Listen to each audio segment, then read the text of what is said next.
Okay, hey guys, we are here live at the Tiger Gallery in Muskogee, and I'm so excited for you guys to meet this wonderful lady.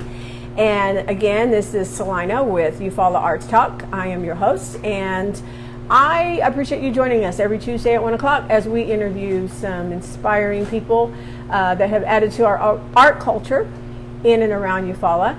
And today we have a special guest. And I want you to meet her. I am not going to talk any further, and I'm going to just switch this around and introduce you to Dana Tiger. Hi. Thank you so much for being with us today, or letting us come be with you. Oh, fun. Yeah. And, you know, you have always been an inspiration to me. I am not a graphic artist or painter or anything like that, but of course I just love the work, and I'm of course involved with the Arts Council. Mm-hmm. My art medium is a little bit different, but when we think of art, not just Indian art, but when we just think of art, you're just kind of like it. Wow. For me and for women especially. Thank you. So yeah, so one of the questions that I ask a lot of times my artists is, how do you define art?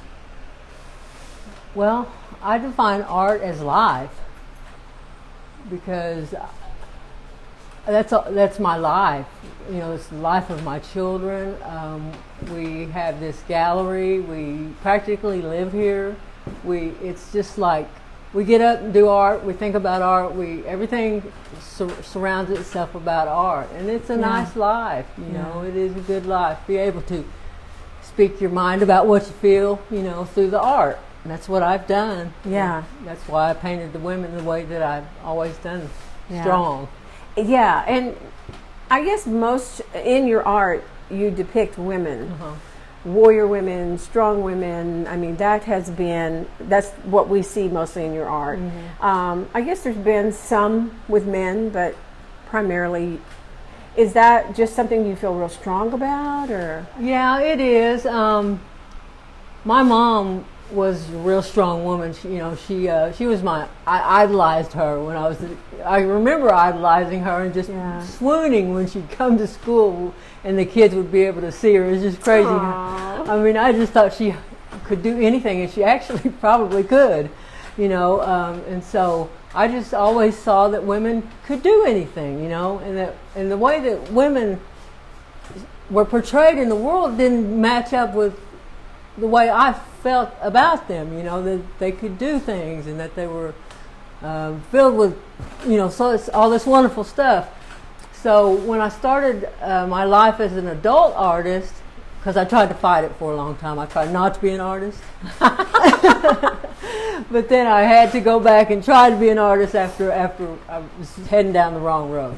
So I came back to the art path, and I started out copying my dad's style, trying to, Yeah. And, he's the king of the artist, and that's been our family business, the Jerome Tiger Art Company, since I was a little girl. After my father passed away when I was 5, my mom created the Jerome Tiger Art Company, and that's what made our living all those years. And I knew my dad through his artwork, because I was so young when he passed. And so I started out trying to emulate what he did, and then eventually I just, paint a woman, and then it kind of felt different for me, and so I just kind of continued and painted women, and that's what I wanted to paint. It made me feel better, feel strong sometimes myself. When I didn't feel strong, I could paint these women, and I see their strength, even if I didn't feel so good about myself at the time, I painted what I felt about women. Right.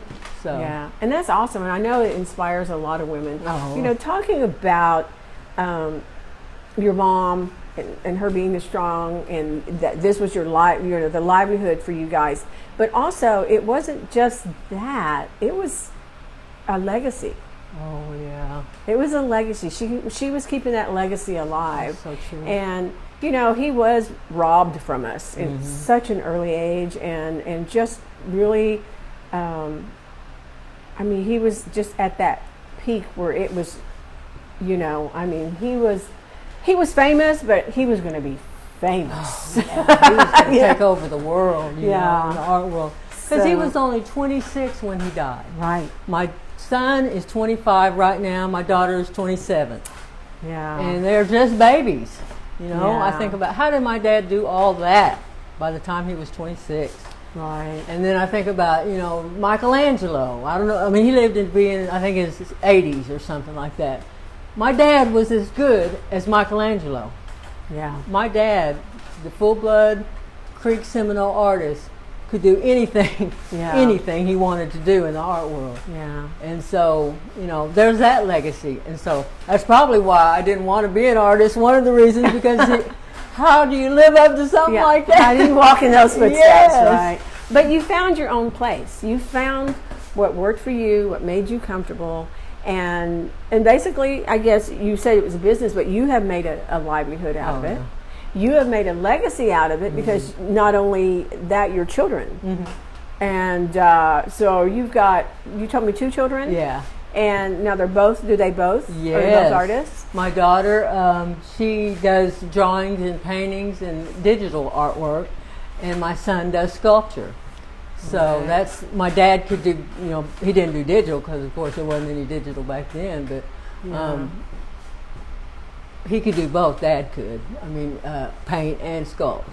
But my son, he's a really, really, really gifted sculptor. And my daughter is really, really gifted in what she does. She's more the modern, youthful type painter, you know, paints the images of her life as a young Native woman. And she even, like, designs clothing in her artwork, you know. Wow. And so she's very modern and youthful and vibrant. So it's very exciting for me to see that. Yeah. Well, not only that, your grandchildren, Oh! I hear. One grandchild. I couldn't take more than one. But yeah, my little grandchild who is 4 years old, his name is Aiden Jerome Tiger. That boy, he is gifted too. He did his first painting when he was 2.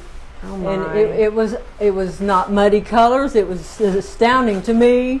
It must have been astounding to someone else because he sold it for $100. Oh my goodness. 2 years old. 2 years old. Oh wow. Wow. Well, Yes. see, you've created a legacy. Oh, thank And you. you know, you were talking about your daughter, and I know there's something that the two of you share, health-wise as well. My not sister. It's your sister. I'm sorry, Yeah. your sister, and that you guys, I mean, both very talented. You've had to deal with Parkinsons, but it hasn't stopped you. Well, I guess it hasn't, because when I feel good, I go for it. You know, I've got so many dreams, so many goals, so many things that I have to do, and it's my livelihood, the love of my life to do these things. You know, Right. and so when I feel good, I get out of bed and I just take off and do stuff. And I don't know, I quit painting for a while. And then my grandson is like weird. On his 4th birthday, which was April 30th, we spent the day together and did this huge thing on this 4x8. It's like something you'd build a house with. I don't know, some kind of a panel. And so we rolled around on that and did spirals and different things together out of mud from the front yard. Oh wow. And then after that day, I had another one of those 4x8 canvases, and I started the best painting I ever did in my life this year. And it's 4x8, and it tells the story of our people, and it's called In the Beginning. And in the corner of the painting, in the bottom, is my grandson. And then it just evolves, and it just, from the past to the, just, it's our life. Yeah. And I was able to do that kind of like a blessing from my grandchild, on his 4th birthday.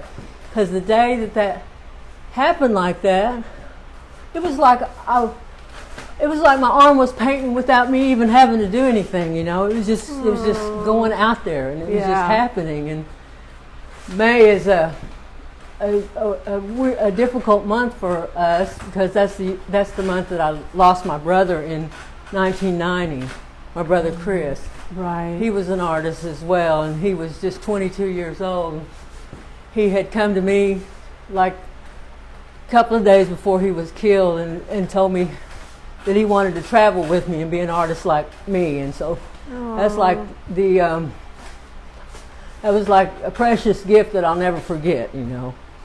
And so this month of May this year, you know, with this pandemic and everything, there I was with my grandson, and then I created this painting, and I couldn't believe that I was able to do this huge painting with all this stuff in it, you know? Right. That's awesome. Well, you never know where you're going to get your inspiration in any type of art, you know. But speaking of inspirations, your dad, I'm sure, was a big inspiration, but is there anyone else that has really been a light for you in your art?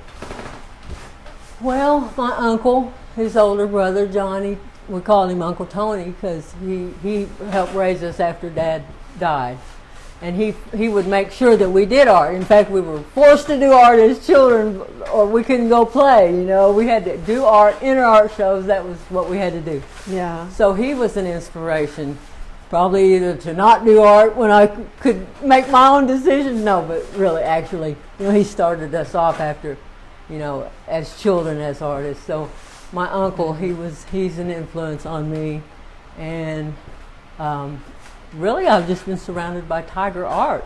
Oh my gosh. You know, if it was in the dictionary, if you looked at tiger, instead of a striped animal, you would see artists. I mean, there's so many artists. Yeah. Yeah, your family's very, it's just very in the blood, talented. you know. Yeah. Even my grandparents, Grandpa would design these patterns for quilts, and Grandma would sew them. They're the most beautiful quilts I've ever seen in my life, you know. And, wow. And in my painting that I was just telling you about, like in the center next to the fire is my Grandma and Grandpa's quilts. I have one, you know, that's mine. It's a smaller one, but I put that in my painting and it's like a focal. And I didn't know it was going to be the focal, but there's power in that art, you know. And legacy, like you said, you know, that's our legacy, that's our life. So that painting just means the world to me, and I'm not going to sell it for a penny under 10 million. All right. That was going to be my question next. Is what do you plan to do with it? Are you going to enter it in shows? Well, I may, but I'm not. I'm going to build a gallery that is able to house that painting, because this gallery needs a lot of work that we have here. We've had it since the 80s, and it's wear and tear and everything, and we need to do a lot of renovations. Luckily, my husband is a builder, and so what we're gonna do is build a mound gallery. Oh, nice. Yeah, we're gonna build the earth up and have in the west, heading west, a gallery space, and I'll have a space for that painting because I want the world to see it. Yes. Absolutely. Well, that's exciting. You were also telling me that you guys are you're planning to get back into the T-shirt business. Oh yeah. Yeah. So yeah, that was when my brother was alive, and the whole family worked here. We were all together here every day. My mom ran the business. My mom and uncle owned this building and the land next door. And we hand silk screen T-shirts. They were tiger T-shirts. In fact, my mom was the first one to do Indian art on T-shirts back in the day. She was the one who invented that, and everybody else does it now, but she was the one who came up with that idea. And so we want to bring those designs of my uncle's back, because people still call and want those designs from overseas and everywhere. You know, that was the best, their favorite T-shirt that they ever had. Wow. Yeah, so I'm excited about embarking on that again. And you'll have your work on there as well? Yeah, I have T-shirts. I have my Warrior Women T-shirts. I shop them out for other people to do for me now, but eventually we probably will do those ourselves here. Yeah. Ah. So, of your art, do you have a favorite? Well, you know, it's that new one of mine. That new one. I mean, I can't tell you how I know it's. My brother used to fuss at me he'd say, you got to be humble. When somebody says your art is good, you're supposed to say thank you, not I know. Somebody, I love this painting, Dana. And I said, I know, I do too. Chris was walking by, he says, Dana, you don't say I know, you say thank you. I Oh, it was so cute, so wonderful to be fussed at by my little brother. Like that. Well, but that's just the enthusiasm or, the excitement. And it's great that you can be that excited about your work. Are you ever critical of your work? Yes, I was insecure, totally insecure about my work for many, many, many years, and even not too in the distant, because, you're putting your insides out there for others to see, Right. It's kind of tough, sometimes, but it just seems different with this painting, this new painting that I've done. It's just like meant to be, and I'm so proud of it. I can never say exciting. I've never said that. I'm just really been proud of one of my paintings, but this one it speaks to me, and I don't know, it lets me know that I'm on the right track. Yeah. That's awesome. Well, you'll have to send us a picture of it, and we'll post it on our page. And anyone interested or whatever, you'll have a few $1 million. Then. I'll have prints, and I'll probably sell those, between 50 and There you go. We'll get the prints. Yeah. Well, because of this pandemic, that's basically kind of why we started this series of talking to people, because so many of our artists were affected by it. Yeah. They couldn't do art shows. They couldn't do, and so many shows were canceled. Mm-hmm. Did it affect you in that way as well? Did you have anything that... Well, I don't know. Maybe I'm going without more or something. I don't know, but I'm more satisfied and happy than I've ever been. Really? Yes. Yeah, and we've had more personal time, seems like. Yeah, and so I'm just at home all the time, painting, gardening, growing my Muskogee Creek pumpkins, I mean, I'm just doing things that I never had time or couldn't relax enough to do, Yeah. And I worry about everybody's health, and, do a lot of praying for people that are getting sick, But I don't know, I just feel so blessed right now. Yeah. And I've been able to attend one ceremonial dance this year, and that was real good for me. And I danced, all night. Oh, wow. And it's hard with Parkinsons. You don't know if you're going to be able to keep moving. Yeah. It was really strange, but I was just dancing, and I danced better than I ever danced. Yeah. This year. Yeah. Well, like I said before, you are an inspiration, and just sitting here talking to you, like you just kind of have this energy about you that just, you're just gonna not let anything stop you. Take over the world. You're just gonna take over the world. You're gonna pick it up real bad. That's what I feel like sometimes. I have so many ideas, but it all encompasses all my people too, the Muskogee people and the kids and the artists that could be, and maybe will be, that's what really inspires me. Right. Well, heritage and culture, that's, is real important for us as Creek people. Yeah. And sometimes we feel like a lot of it's slipping away. So is that important to you to incorporate that into your art? That's the most important thing. Yeah. In fact, I've applied for a grant. I don't know if I'll get it or not. It's a $10,000 grant, but with or without the grant, I'm going to start like online or Zoom or whatever, hooking up with fluent speakers of our language and learning to speak it. That's my goal. Starting while I paint, I can talk to these fluent speakers on the phone and put it on Facebook Live or Zoom or whatever, and we can learn that language, because I need to teach my grandson. Yeah. My grandson needs to know our language. Yeah. Because I think he was born. I think he knew it, because the person that's going to help teach us, Robbie Roberts, he came and spoke to Aiden when he was just in the hospital, and I remember Aiden's eyes just lit up when he was talking Creek to me. Oh, wow. Yeah. That's awesome. Yeah. Well, we're kind of running out of time. Oh, really? And it goes by so fast. We're actually kind of going a little over, but I want to hear about this. There's art, and we make livelihoods. Some people do it as a hobby, whatever. But as an artist, you have to have a hobby of some sort on the side other than your art. What is that?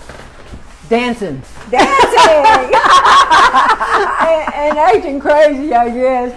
I was telling people that I want my last half of my life, I want to be a comedian. Because I love to laugh, and I love to make people laugh, and I love to laugh with people, and I love to dance. So you might see the first Native American dancing comedian, Dan the Tiger. There you go. There you go. Well, and you also are kind of in touch with Mother Earth and with gardening. Your gardening. Yeah. So, and you said you're starting a new project with. Yeah, we're going to do aquaponics. We're going to we're going to grow food and medicine with water. And our company is named TK Mop Heliswa. TK is for the Tashina Cremier, the young lady who passed away at 29 years old. Mysteriously, they don't know why she died, but she did aquaponics, and she's a brilliant young woman, and she's Cheyenne.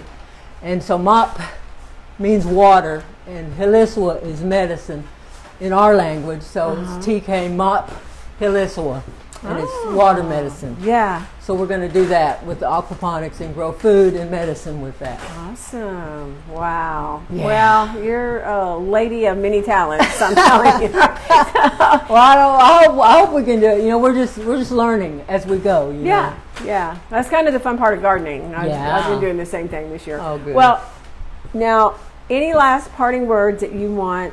I mean, I know you're an inspiration to artists. Everything from fighting with your health issues and being a woman, you know, and following in your father's footsteps. But yet you've persevered, and you know. But so I know that just everything we've talked about is an inspiration to anyone that may be interested in being an artist or whatever. But do you have any parting words for our audience, or for any maybe up-and-coming artists? Yes, I do, because I remember back when I had depression, and I had low self-esteem, and I had, these negative, horrible things that would really bring me down and render me incapacitated, sometimes. But I kept going. I prayed for help. You ask for help, seriously, and it'll come. We have the words "Amanagis," help me, in our language. And I've said those, and I was helped. And then you learn to listen, and you learn to gather these good things that can come your way, and then you utilize them, and then you can be anything that you want to be and do anything that you want to do. That's awesome. That's awesome. Well, thank you so much for letting us come visit you you're welcome, and be a part of your day today. I love being here. I love the energy, just even from the paintings, and we appreciate all that you do for our people, the Creek people, for women, and for the arts. And you're welcome down to Eufaula anytime. I love Eufaula. All right. Okay. Well, until next time, Jahia Cheese. Did I say that right? Jihad. Okay. I don't speak Creek. All right. I'm learning. You can learn with it. Yeah, that's right. All right, girl. Well, I love you. I love you. Stay strong. All right. Bye, guys.